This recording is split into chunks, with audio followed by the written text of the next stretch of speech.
Boa noite a todos. Então, eu vou dar sequência a esse livrinho aqui.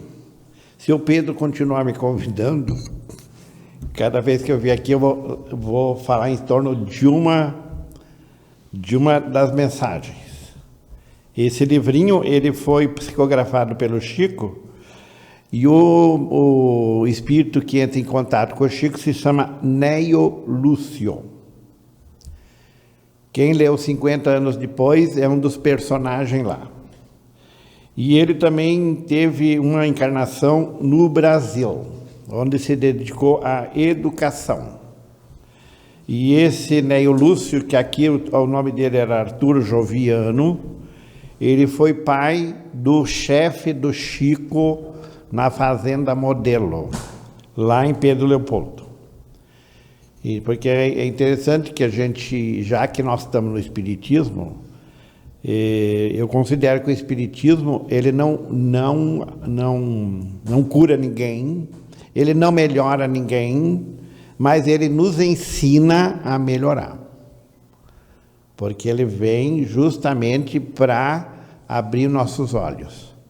Então, como a literatura dentro do Espiritismo é muito extensa, nós temos assim um manancial para pesquisar, para ler, e aí a gente vai ver que toda aquela turma lá daquele livro, 50 anos depois, reencarna no Brasil.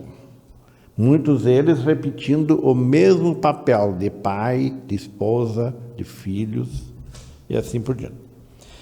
Então, hoje a mensagem é a Escola das Almas.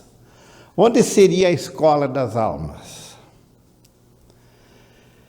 Congregados em torno do Cristo, os domésticos de Simão ouviram a voz suave e persuasiva do Mestre, comentando os sagrados textos.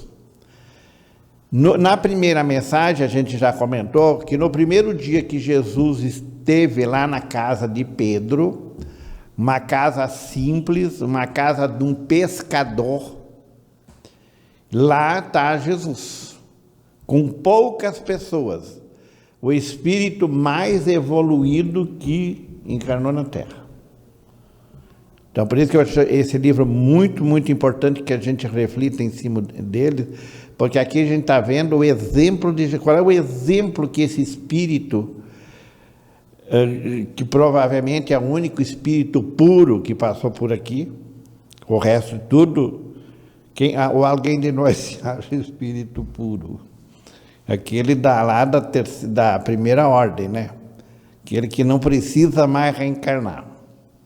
Porque aqui, claro, que nós tivemos e provavelmente vamos continuar a ter espíritos missionários, espíritos muito evoluídos, já naquela faixa de espíritos superiores. Mas eu acho que naquela primeira ordem só vai sobrar para Jesus. Se alguém achar que tem outro, quem sabe. Então, é essa simplicidade dele em relação às pessoas. Porque nas próprias casas espíritas tem muita gente que se preocupa mais com o número de pessoas do que com as pessoas. E aí Jesus está dando exemplo. Não é o número. O número é para o nosso ego, para a nossa vaidade.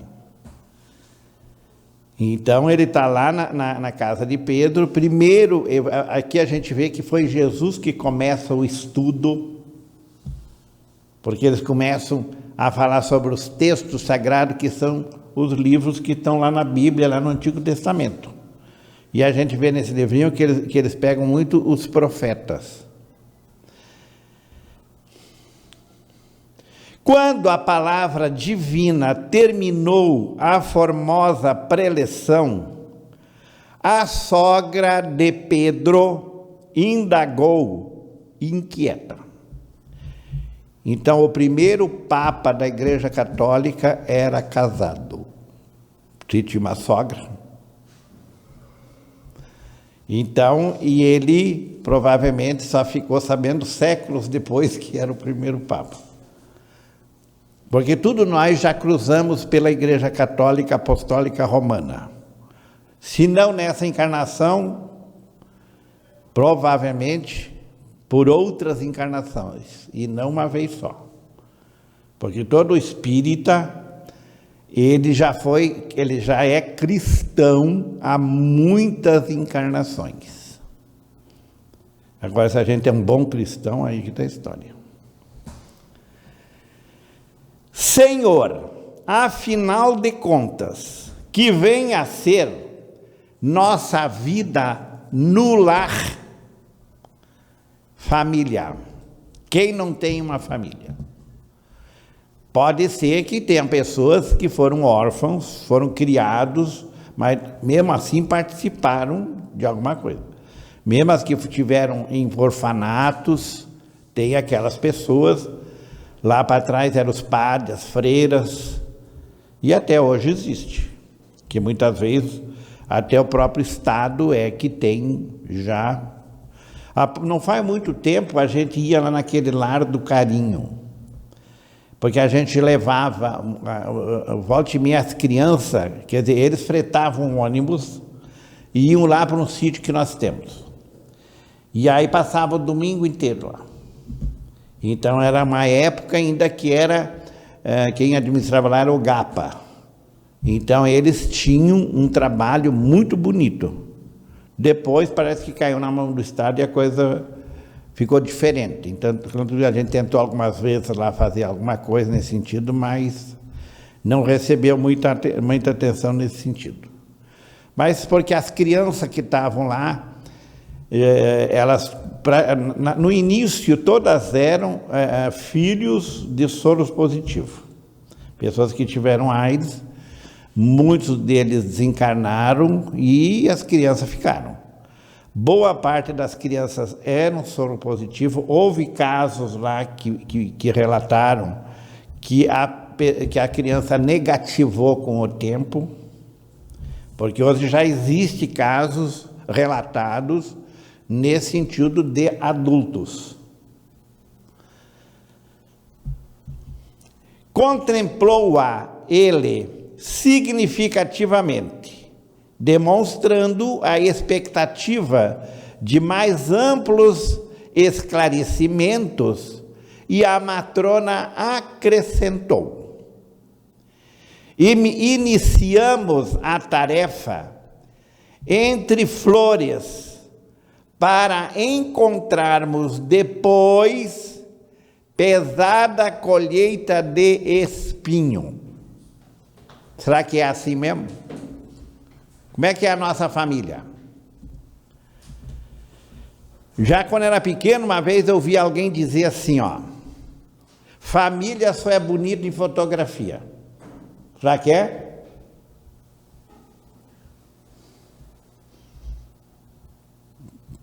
É a primeira prova. E Deus coloca nós justamente onde é para nós estar. Por isso que se diz que ninguém errou de endereço. Todo mundo veio e está na família que é para estar. Então, por isso que a doutrina coloca muito o nosso cuidado com essas pessoas. Como é que nós estamos lidando com essas pessoas? Que se tem aqueles que nós já não vamos muito com a cara deles, já não trocamos figurinha com eles, como é que está? Estamos piorando ou pelo menos estamos deixando como está? Que é melhor do que piorar a situação. E vamos lembrar que pelo que a doutrina passa, nós não vamos se livrar deles, não. Se nessa encarnação piorou, provavelmente na próxima encarnação eles vêm mais perto ainda. Porque nós temos que...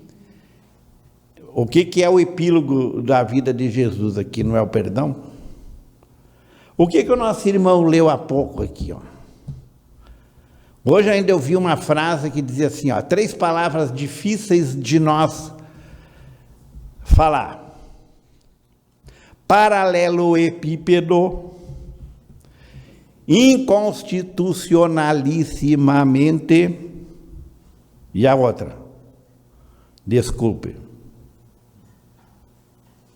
Porque o nosso orgulho ainda, e nem sempre que a gente diz desculpa é sincero.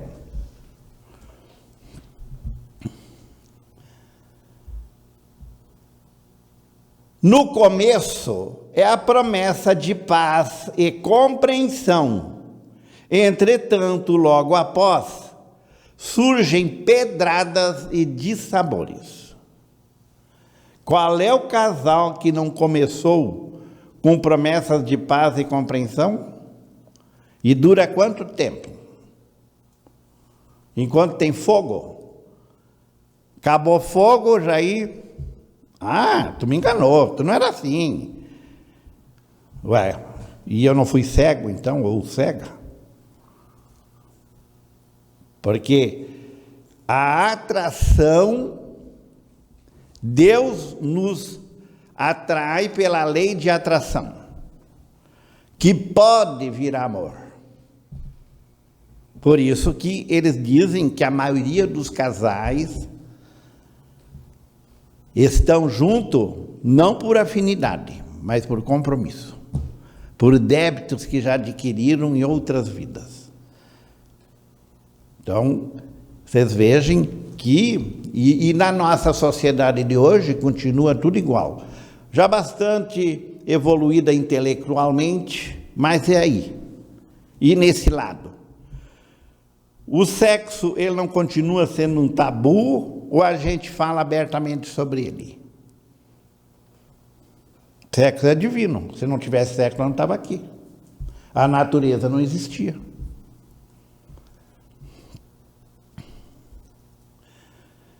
Reparando que a senhora Galileia se sensibilizara até as lágrimas, deu-se pressa a Jesus em responder.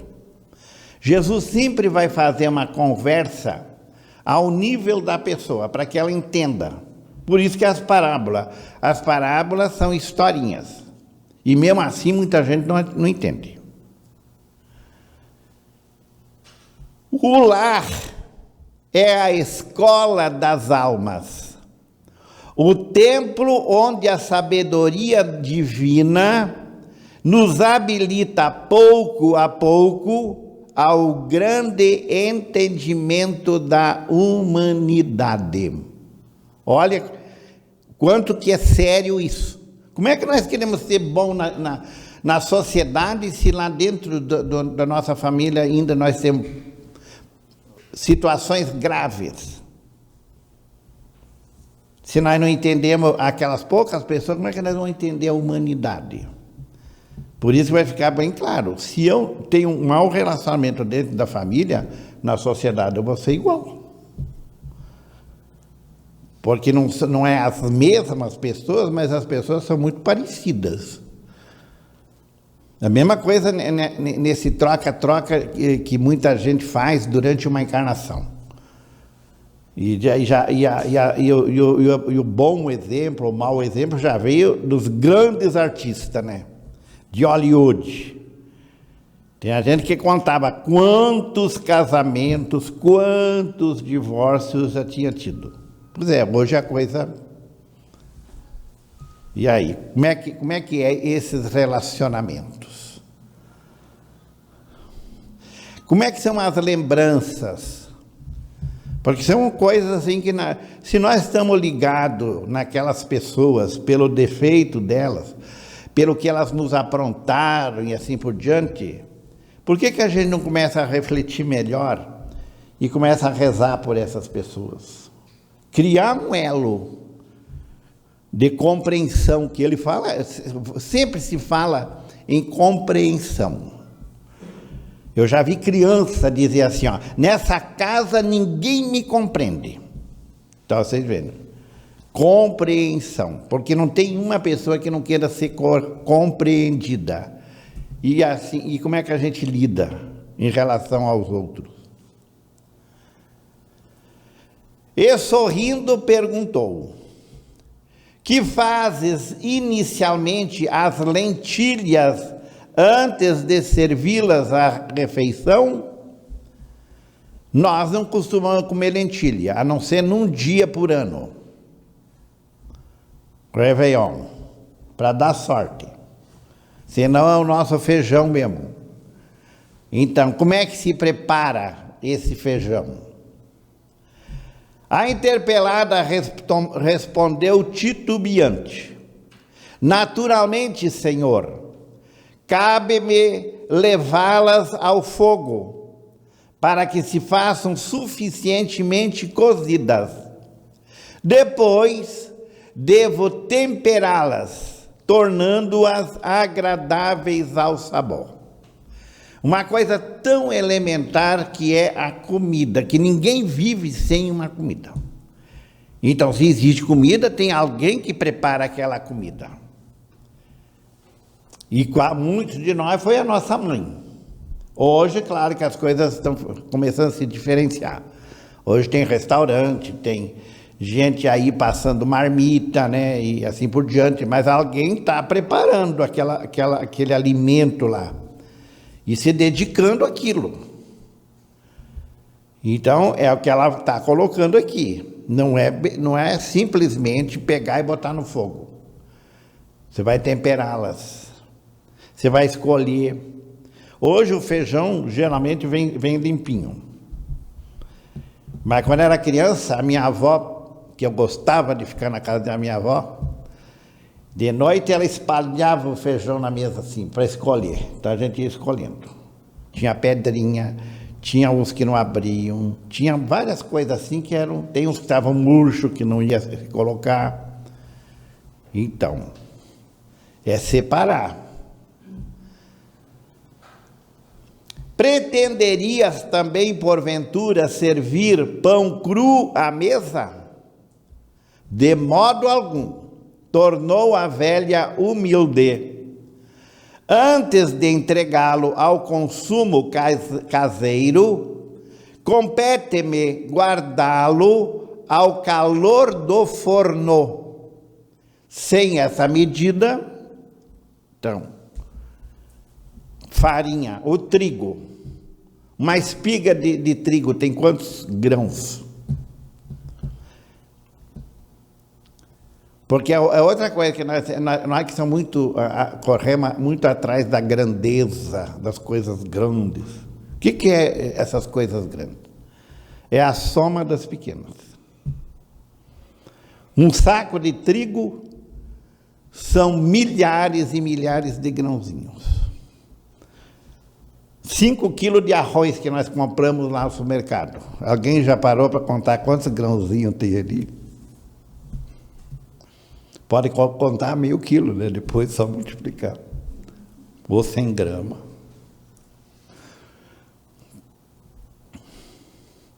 O divino amigo, então, considerou. Qual foi a pergunta dela? É sobre, Senhor, afinal de contas, que venha a ser a nossa vida no lar? Porque ela é a sogra, ela já está, quem sabe se tiver outros filhos, porque que se sabe, o Pedro não teve filho. Não achei até hoje nenhum livro que dissesse que ele tinha filhos. Mas a mulher dele devia de ter outros irmãos, ainda mais naquela época. Hoje é que estão aí um filho, 2 já é azar. 3, então. E como é que era a nossa família lá para trás? Nossos avós, bisavós, como é que...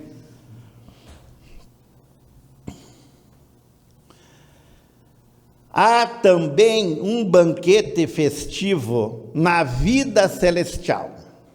Porque Jesus vai fazer uma comparação com coisas bem simples com aquilo que a gente tanto sonha, a vida espiritual.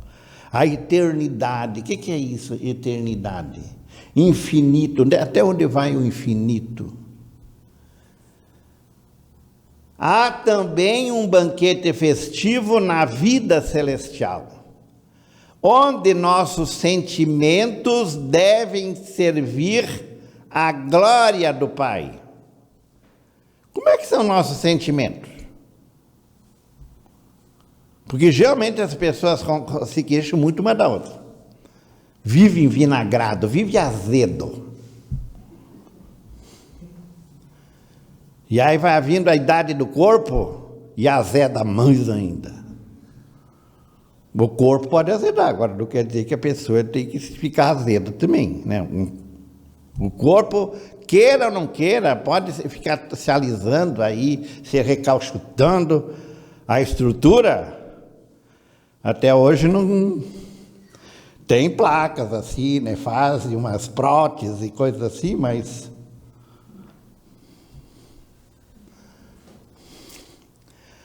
o lar, na maioria das vezes, é o cadinho santo ou o forno preparador. No nossa casa, no nosso lar, tinha o cadinho santo?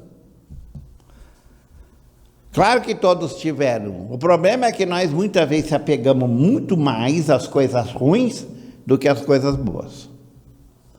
Nós cobramos muito mais do que os outros não fizeram, do que agradecemos o que fizeram. Ingratidão, e todo mundo se queixa de ingratidão.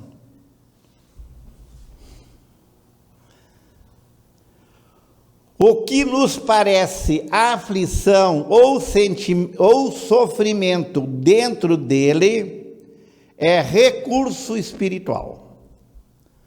Porque como é que nós vamos melhorar espiritualmente se nós não superar as diferenças, as antipatias e assim por diante?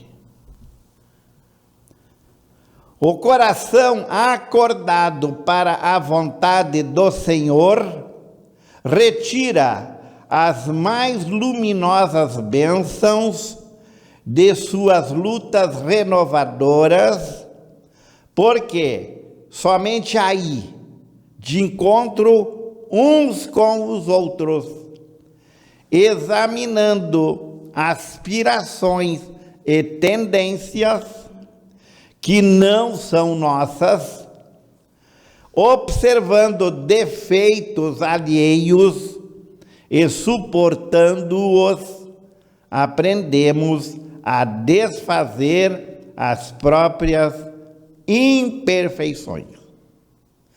Porque, gente, tudo que o casal, quem faz atendimento fraterno e tem a sorte de ouvir os dois elementos do casal, porque geralmente é a mulher que vem conversar. O homem não quer nem saber. Então é difícil você ouvir a história dos dois lados. Geralmente você só ouve de um lado. E se você é muito feminista, e você é mulher que vai atender, você está sempre do lado da mulher.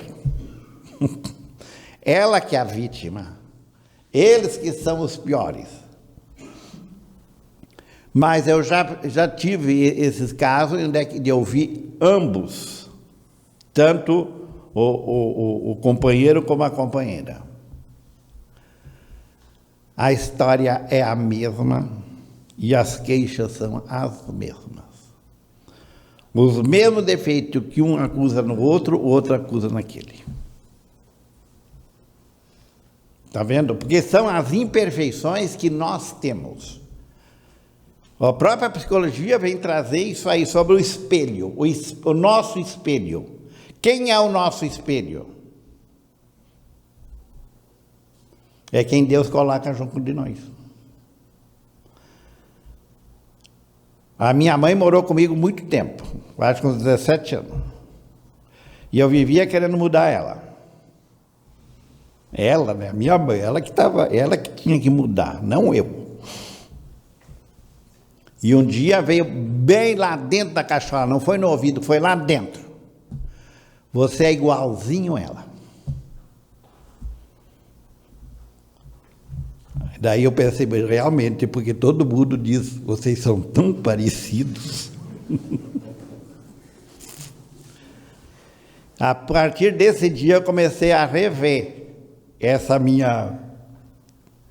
E aí eu usei bem certinho, tudo que eu via na minha mãe que eu não gostava, era o que eu era. E que não admitia. Então Deus coloca as pessoas junto da gente para a gente ver quem a gente é. E como muitas vezes nós não se aceitamos, nós ainda temos essa dificuldade de nos aceitar, então Deus faz tudo correto.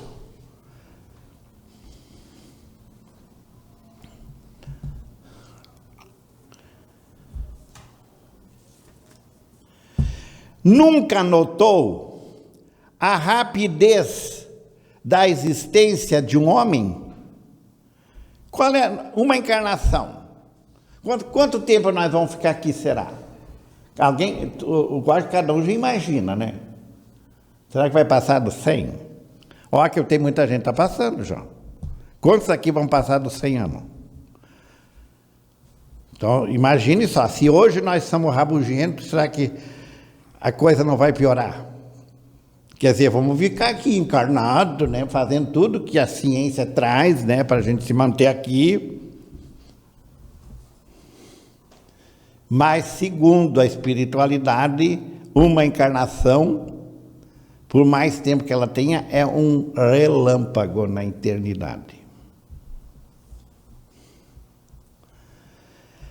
A vida carnal é idêntica à flor da erva. Pela manhã emite perfume, à noite desaparece. A natureza age muito assim. Os próprios insetos, eles duram pouco tempo. E que nós temos tanto aversão aos coitados. E que são eles que garantem muito o equilíbrio da natureza. Porque não tem um elemento vivo na Terra que não tenha a sua importância. Ou senão Deus está fazendo coisa errada, então Deus não é perfeito. Se Deus é perfeito, a criação é perfeita.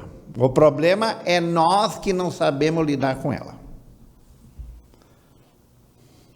Mas muita gente que depredava em outras encarnações, nessa encarnação já vem em defesa da natureza. Embora tenha muita gente ainda que continua agredindo a natureza.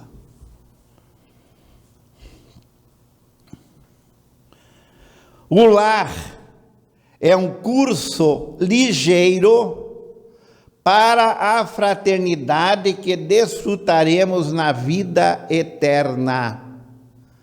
O lar é um curso ligeiro para a fraternidade que desfrutaremos na vida eterna. E quantas encarnações, quantas famílias nós já tivemos e quantas que nós ainda não vamos ter? Tem gente que pensa que é a última encarnação. Na Terra, o Bezerra de Menezes, quem leu a vida dele, ele foi um exemplo. Como profissional, como ser humano. Então ele, Maria de Nazaré, parece que falou para ele, ó, você, se quiser ir para um outro planeta, você já conseguiu, tudo que você fez, você já pode. E qual foi a atitude dele? Eu prefiro ficar, porque eu tenho muita coisa que fazer aqui. Porque tem muita pessoa que está aqui que eu gosto. Ó, sentimento de amor.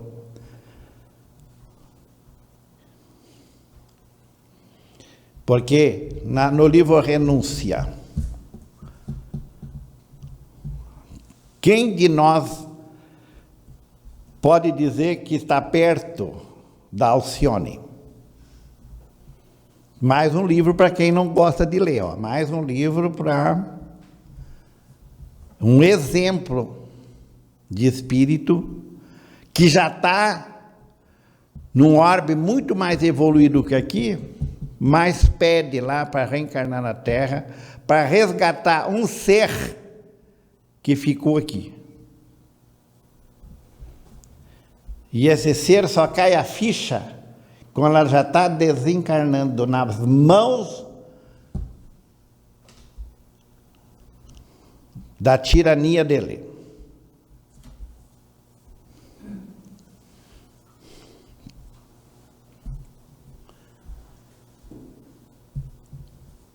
Sofrimentos e conflitos naturais em seu círculo são lições.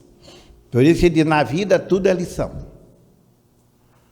E quando a gente não entende, repete. E aí que a gente acha que... Mas as coisas nunca melhoram.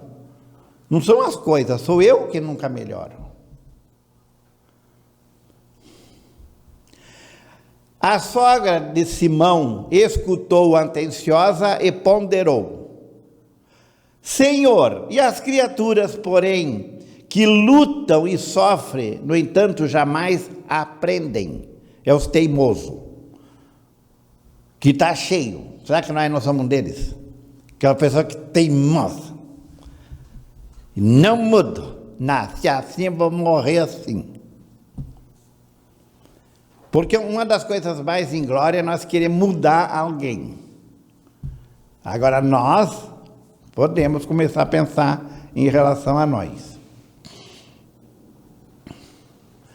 Cristo pousou na interlocutor os olhos muito lúcidos e tornou a indagar: que fazes das lentilhas endurecidas que não cedem à ação do fogo? Ah, sem dúvida, atiro-as ao montouro, porque feririam a boca do comensal descuidado e confiante. Porque tinha coisas lá que eram duras. A pessoa via, ela está cuidando, ela está temperando, ela já está selecionando. A boa cozinheira é assim, ela se preocupa com quem vai comer. Porque senão tem uns que reclamam. Ah, ainda mais se é um durão que senta na ponta da mesa. Não tinha aquele senta na ponta da mesa que eu mando.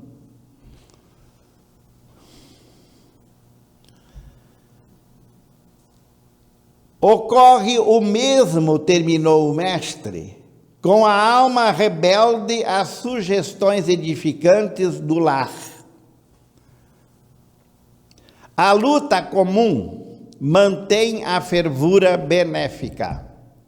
Todavia, quando chega a morte, a grande selecionadora do alimento espiritual para os celeiros do nosso Pai, os corações que não cederam ao calor santificante, mantendo-se na mesma dureza dentro da qual foram conduzidos ao forno bendito da carne, serão lançados fora, a fim de permanecerem por tempo indeterminado na condição de adubo entre os detritos da natureza. Isso aqui Jesus está falando para eles. Hoje nós estamos com a doutrina espírita. Ele não está falando justamente o que a doutrina espírita fala. Naquela época nós não tínhamos condições de entender isso. Tanto assim que Jesus não falou abertamente sobre reencarnação. Mas com Nicodemos ele falou. Não é com Nicodemos? Ele era um figurão lá dentro entre os judeus. Era um mestre para eles.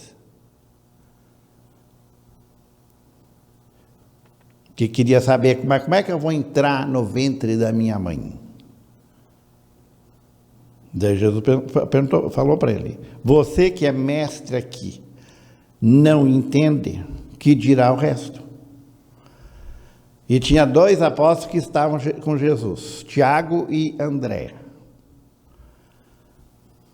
E o Tiago começou a querer insistir: não, mas o senhor devia de falar, você devia de explicar para o povo. Quer dizer, estava na maionese ainda, porque ele nem entendeu. Já o André já entendeu. Não, ele está explicando. Se o outro não entende, o povão vai entender. Então, tudo tem a sua hora. Por isso que a doutrina espírita, ela não é uma doutrina de massa, que muitas pessoas acham. Ela é uma doutrina para nós começar a aprender, já aqui na Terra, a sermos exemplos para os outros. Que é isso que a humanidade precisa, de bom exemplo. Cada um de nós já pode fazer seu papel de missionário, seu bom exemplo, começando por dentro de casa.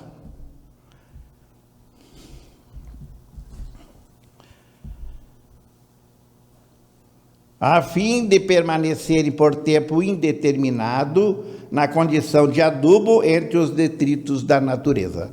Que isso aí fica bem claro que é umbral. Boa parte das pessoas reencarna na compulsória.